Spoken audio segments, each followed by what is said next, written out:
My parents skipped my wedding because I married before my perfect sister. Now, their perfect family image is finally crumbling after being together for 4 years. I, 34F, got married 8 months ago, except for my sister Anna, 30F, and my parents. Everyone went to the wedding. My parents' decision to skip the event was startling, but I wasn't overly shocked by my sister's absence because we've never really gotten along. However, considering our past, I should have anticipated it. Got her first modeling job during her sophomore year, and I can still remember it. To celebrate, my parents invited all of our family members and her friends to a lavish party. Her first professional headshot was framed and hung in our living room, where it remains to this day directly above the fireplace. The same year I received my degree in computer science, they merely murmured, "Well done," and resumed organizing Anna's next photo session. She immediately climbed the corporate ladder after graduating and landing a job at a prominent company. She already has a corner office and a corporate car at the age of 30, making her a senior executive. In the meantime, I work for a respectable computer company as a mid-level software developer.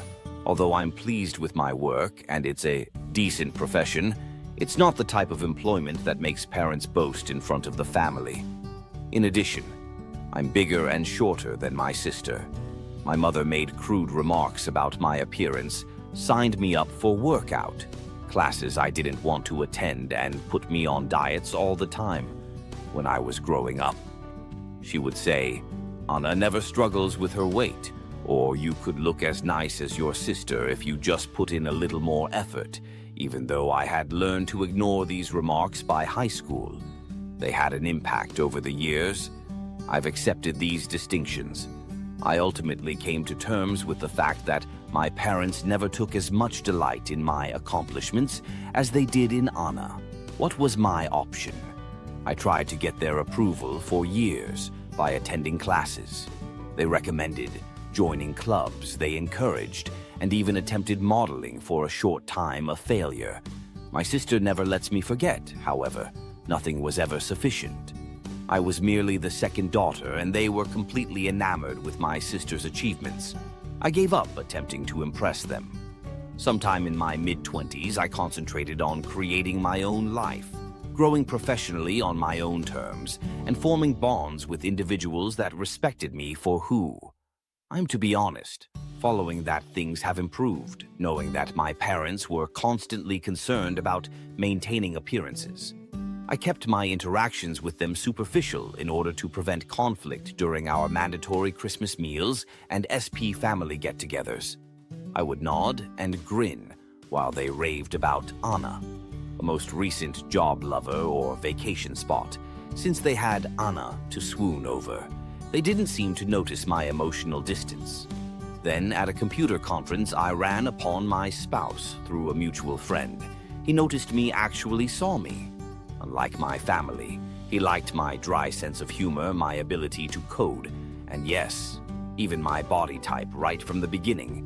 He never once said I should change or make comparisons to other people. He opted to me after 4 years of dating, when we were alone at home enjoying takeaway and our favorite TV in the background. It was flawless. Naturally, I told my folks that I was engaged last year. My first clue should have been their response. There was no congratulation, only stillness. My mother then questioned whether I was certain I wanted to jump right in and recommended that I might want to improve my physical condition. Before the wedding, my father didn't say much at all during the engagement party. My husband noted their odd reaction, which I was too anxious to fully comprehend at the time. They crouched over my mother's phone in a corner for the majority of the evening. My husband then informed me that he had heard them talking to Anna on the phone, who was clearly crying. They were talking about how this wasn't the plan and how they never expected Rebecca to get married first. According to what he vaguely heard, there were some minor setbacks during the wedding planning process, despite not even being engaged at the time. My mother had already made many wedding Pinterest boards for Anna and was not interested in assisting me in selecting a dress or location. My mother merely remarked that it was practical and suitable for my figure when I selected my dress, a straightforward yet exquisite A-line gown that made me feel lovely. My future mother-in-law, who treated me like the daughter she never had, and I ended up working together on the majority of the preparations. I carefully reviewed and double-checked the guest list with my spouse to be sure no one was overlooked before sending out both electronic and paper wedding invitations. I am certain that my parents received theirs because the electronic invitations included red receipts. I called, texted, and emailed them several times after realizing they hadn't. SVPD, my mails were either ignored or met with evasive responses, stating that they were very busy and needed to check their schedules. I couldn't waste too much energy worrying about it, because I was too busy getting ready for the wedding. My in-laws were incredibly helpful, offering assistance with everything from seating maps to floral arrangements, even at the lovely bridal shower hosted by my husband's sister. The painfully obvious absence of my own family was never brought up, even though my parents weren't there. The wedding day itself was beautiful. We held a laid-back afternoon celebration after the morning wedding in a garden setting. Everyone was right when they said we looked so content and in love, but there were times when their absence felt like a physical anguish, such as when I saw the front row seats empty or at the father-daughter dance that I was not able to attend. I sought answers after the honeymoon and wedding. They said they were deeply hurt that they had never gotten a formal invitation. When I eventually reached them on the phone, my mother launched into a lengthy tiati about how careless I was, how she had always wanted to assist in organizing her daughter's weddings, and how she couldn't comprehend why I would leave them out of such a significant occasion. I was perplexed by this, since I was positive we had given them both kinds of invitations during the call. I verified that we had indeed sent them by looking through our records. Even the physical invitation's delivery was confirmed. I didn't confront them about their attempts to gaslight me. I just said I was sorry for the error and hung up later. My husband brought up a number of incidents that demonstrated their true intentions, such as the way they appeared surprised rather than delighted when we told them we were engaged, or the way they continued coming up with reasons not to assist with the wedding planning because he didn't want to add to my anxiety during the wedding planning process. He hadn't brought up these findings earlier, but in retrospect, the pattern was clear. The idea that I, the less successful daughter, was getting married before their beloved Anna was too much for them to bear. Their demeanor simply served to validate what I had always suspected, but had resisted, that I would never be able to compete with my sister. In their eyes, the most depressing thing was learning that even my wedding day, which ought to have been a celebration of love and fresh starts, turned into yet another front in their never-ending war to preserve their ideal family image. With Anna at its core, Anna recently got engaged to someone she's been dating for a year. According to family members I spoke with in family group conversations that I don't participate in, my parents openly expressed their excitement about organizing an elaborate wedding for her. They are already boasting about securing upscale locations and luxury gowns. And my mother is taking me to private fittings at upscale stores. All the mother-daughter time I was not allowed. It's intriguing that a large number of our family are suddenly refusing to go to Anna's wedding and engagement party. My parents' actions at my wedding apparently became a topic of conversation in the family. I just tell my family members what I think is real. When they inquire as to why my parents didn't attend my wedding, they couldn't bear it. When I married before their beloved daughter, I present the facts as I perceive them, without embellishment or an attempt to win sympathy. My parents got in touch with me a few days ago and accused me of purposefully attempting to spoil Anna's wedding. According to their claims, the relatives they have spoken to are using reasons to avoid going to any of her wedding-related festivities. My cousin, to whom my sister vented, informed her that people are reluctant to come because they have heard about my parents' treatment of me. My parents claim that because I'm envious of my sister's impending lavish wedding, I'm spreading false stories. The problem is that I'm only telling folks the truth about what happened. Perhaps they should consider their conduct instead of blaming me for the results. If the truth makes them appear terrible as things continue to change, I'm finding it harder and harder to keep up the appearance of a relationship with my parents. Their behavior during my wedding finally made it clear to me that I would never be sufficient for them. Regardless of what I did, their absence at my wedding is no longer the most difficult aspect. It's coming to terms with the fact that I never had the kind, encouraging parents I always desired. I'm concentrating on creating a life with someone who genuinely appreciates me for who I am right now. But I'll keep you updated if anything important changes. First update since my last post, which was 2 weeks ago. A lot has transpired.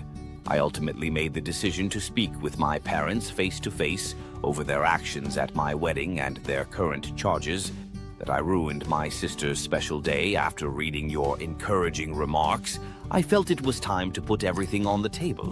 When they began texting me about their tarnished family history, my parents quickly started making accusations during our phone call, saying that I was jealous of Anna and had planned the entire thing. I did something I had never done before. I agreed with them, but not in the way they had anticipated. In place of defending myself as I usually would, I said to them, "You're correct. I'm envious. Not Anna's career, not her accomplishments, not her appearance. I'm envious of the unwavering love and support you've shown her, which you never even made an effort to show me." There was a pause in the line. My mother then began claiming that I was exaggerating and that they had always treated us equally. Something broke inside of me at that moment. Feelings that had been repressed for years came flooding out. I informed them of each birthday when mine's most recent success eclipsed my own accomplishments.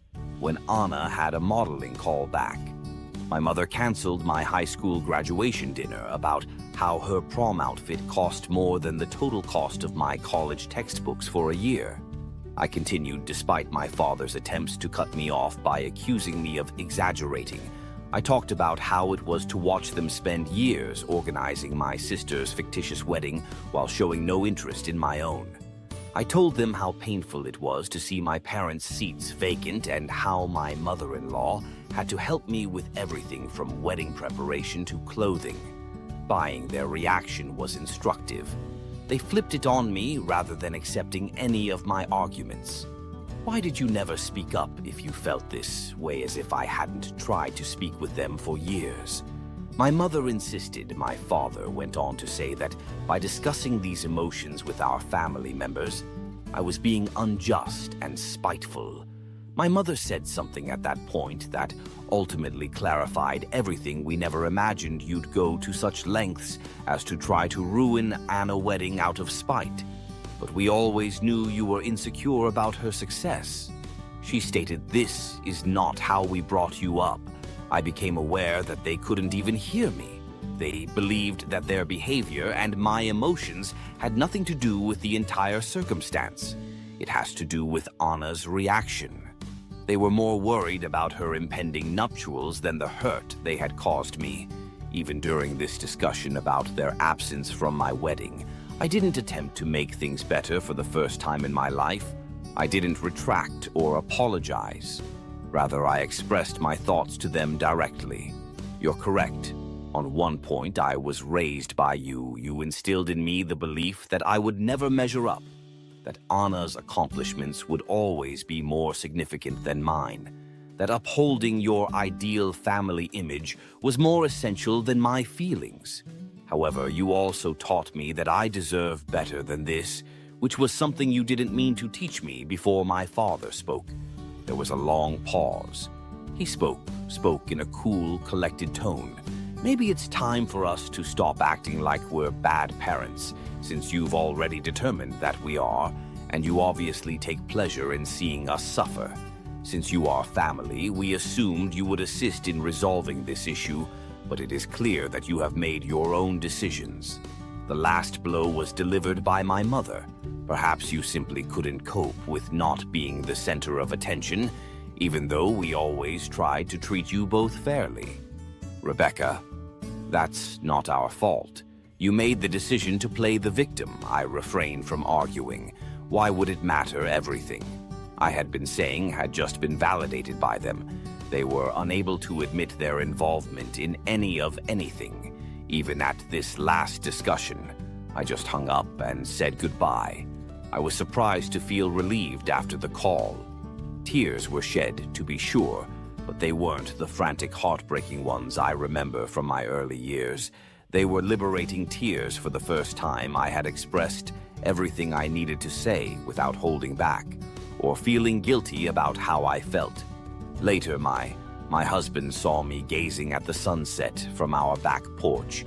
He sat next to me and grasped my hand without saying anything. "They're never going to change, are they?" I asked him after a time.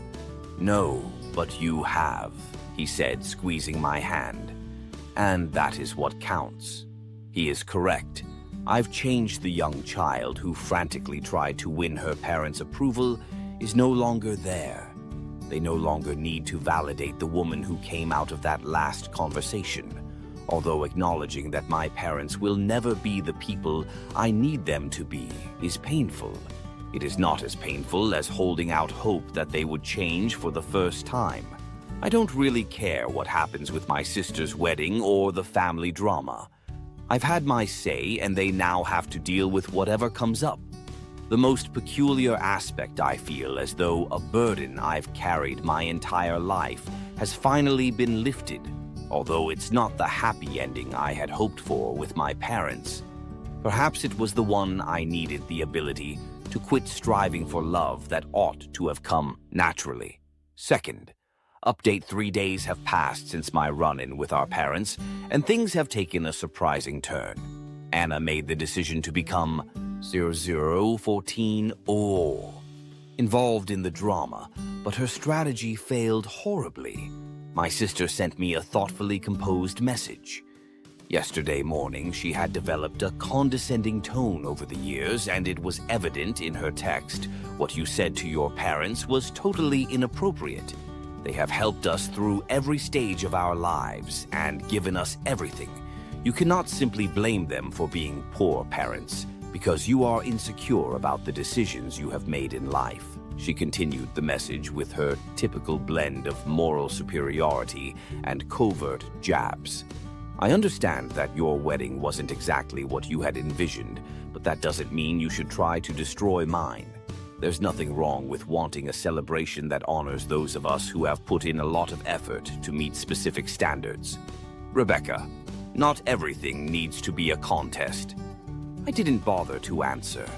I've discovered that interacting with her merely provides her with more ammunition. After years of putting up with her manipulative conduct, I just blocked her number instead. Anna has never been one to put up with being ignored, so I assumed that would be the end of it. My husband, who was laughing so hard that he could not speak, called me at work a few hours later. Anna was apparently unable to get in touch with me directly, so she found his personal number, probably via a common acquaintance, and sent him a string of texts outlining the precise reasons why our sister relationship has never been good. She began her initial communication to him in a sufficiently professional manner as Rebecca's sister and someone who cares deeply about our family's well-being. I feel compelled to reach out, however, it soon turned into her actual motivations. She informed my husband that he had an obligation to help me behave in a more suitable manner because he was the new man in Rebecca's life. The messages become increasingly patronizing. Family dynamics are complex, she told my husband. a professional software architect with an MBA, adding that someone with Rebecca's sensitivity might not understand the bigger picture. She advised him to assist me in seeing reason before I irreparably harm family relationships. Her attempt to play on what she believed to be his social climbing impulses was the true kicker.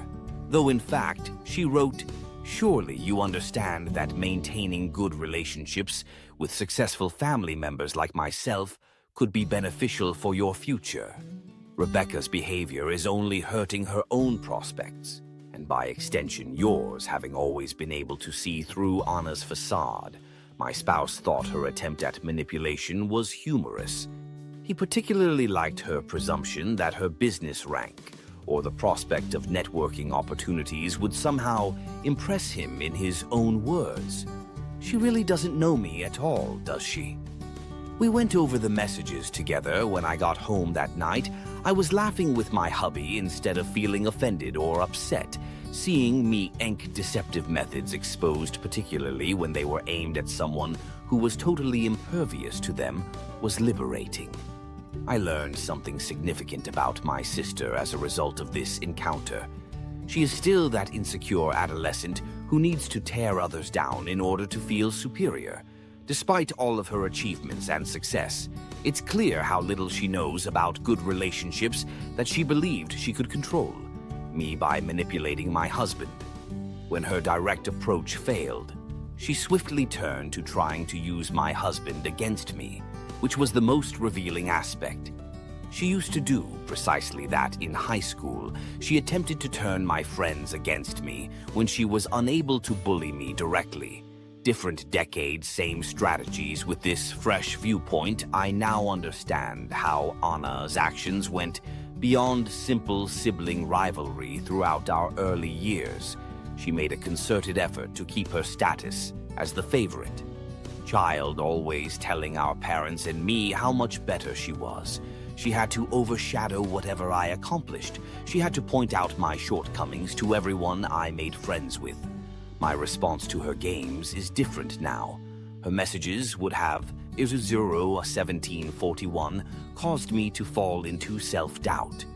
10 years ago, I would have been upset and hurt. 5 years ago, today, simply put, I'm sick of the drama and find her blatant attempts at manipulation.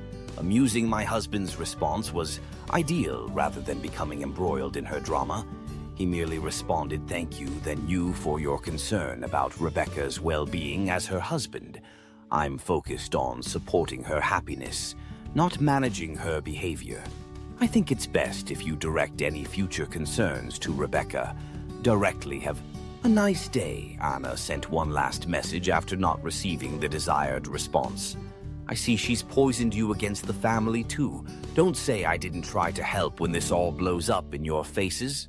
Ironically, Anna's attempt to assist has further strengthened my resolve to keep my distance from the destructive dynamics of my family. Nothing has changed, as evidenced by her messages to my spouse. She is still the same cunning individual who feels the need to dictate every story and who perceives any departure from her ideal family script is a danger. Knowing that her attempts at persuasion were so totally unsuccessful is perhaps the most pleasant aspect of the entire incident. She succeeded in bringing my spouse and I closer together, rather than causing us to drift apart, totally unconcerned by her fears of social repercussions. We joked about her texts and planned a weekend trip during the evening. I've come to understand that true family isn't about upholding facades or dictating stories. It's about standing together, laughing together, and supporting one another. When someone tries to manipulate you, even your own sister, I'm more certain than ever that I'd be better off keeping a safe distance from Anna's wedding drama instead of getting sucked into my family's never-ending power struggles. My husband and I have made the decision to concentrate on creating our own happiness. Success is said to be the best form of retaliation. But I'm coming to realize that real SU success isn't about impressing people.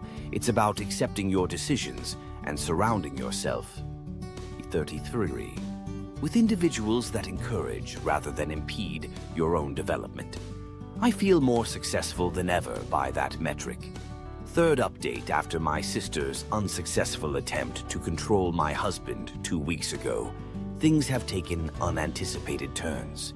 The situation is becoming worse despite my parents' desperate attempts to repair their reputation. I found out through family ties that my parents have been on a mad quest to correct the narrative. They have been phoning each relative separately and accusing me of spreading vile tales because I'm envious of Anna's ideal wedding. They claim that I'm just resentful, since her wedding will be far more sophisticated and gorgeous than mine was, according to their most recent tale. I purposefully left them out of my wedding so I could act like the victim. It's funny that they still reside in the same home they've owned for 30 years and have the same email addresses since the invention of email, but they're saying I sent their invitation to an old email address and an old physical address. The good news is that their attempts to limit the harm are failing miserably. Our family members don't believe it. Actually, a number of family members have shared their personal accounts of my parents' history of partiality. According to one aunt, my mother had previously engaged in similar antics at family weddings in an effort to guarantee that Anna was the life of the party. The way my extended family has reacted to my parents' manipulation is the most fulfilling development. Important family members, some of whom were expected to have significant parts in the event, have stopped supporting Anna's wedding. They may no longer have access to the exclusive location. They were able to get through family ties. Even a family friend's luxury garment business has unexpectedly experienced scheduling conflicts. At a family get-together last weekend, things reached a breaking point. It seems that when someone naively inquired about my wedding pictures, my mother became upset out of jealousy. She started a defensive tirade about how I had changed after getting married and was attempting to destroy the family.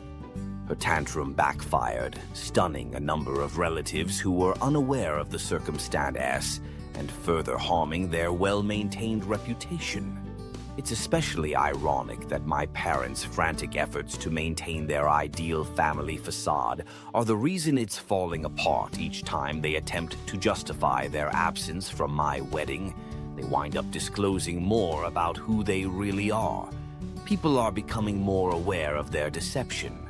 The more they attempt to portray me as the bad guy. Family members are now picking sides after previously remaining impartial. Recently, even my father's brother, who had always kept silent to maintain harmony, apologized for not speaking up sooner about how they treated me. He has made the decision not to go to any of Mel's wedding-related festivities with his family. I don't have to answer any of this explicitly, so I haven't. The truth is taking care of everything for me. Meline and my parents always wind up revealing more of their destructive conduct when they attempt to twist the tale. It comes out that all those years of remaining silent and putting up with their treatment in an effort to keep the peace was really just a way of allowing their actions. My husband said it in the best possible words. They constructed a facade of the ideal family over many years, but it was based on emotional manipulation and partiality. Eventually, it was going to fall apart. I'm doing better than ever personally. I no longer have to worry about attempting to win my parents' approval. The stress of controlling Anna's emotions has subsided. I'm not concerned about upholding their ideal family image for the first time in my life. Sometimes the best retaliation is just letting the truth speak for itself, rather than taking action. I'm grateful to Reddit for giving me the courage to advocate for myself. You have no idea how much your guidance and encouragement have meant to me along this path. Sometimes you need to see what true family support looks like from strangers you met online. Thank you for watching. If you haven't subscribed yet, please do so and hit the notification bell to stay updated with more shocking real-life stories.